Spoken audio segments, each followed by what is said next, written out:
Neste vídeo, vamos falar sobre um tema muito importante e que muitas vezes é mal compreendido: a ideia de sucessão apostólica.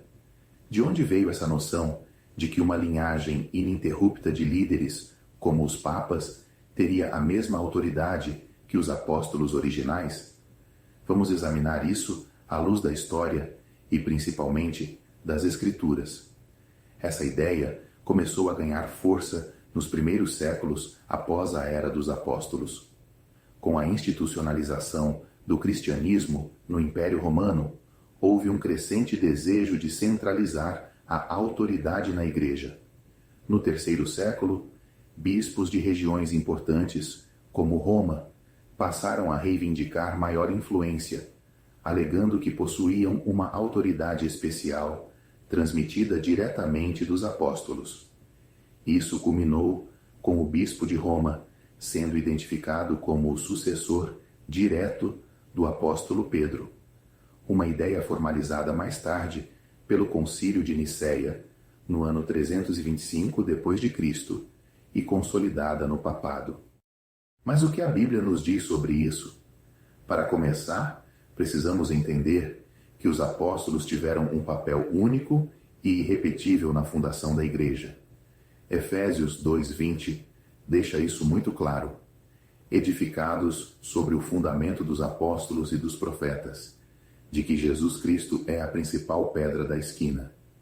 Os apóstolos foram escolhidos diretamente pelo Senhor Jesus, testemunharam sua ressurreição e receberam revelações divinas para estabelecer a doutrina cristã.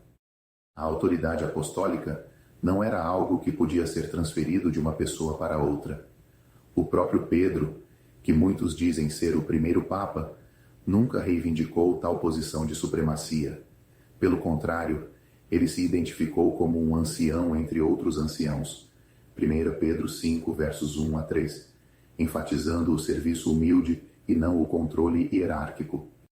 Outro ponto importante é que os apóstolos cumpriram sua missão ao entregar a doutrina completa e definitiva da fé cristã.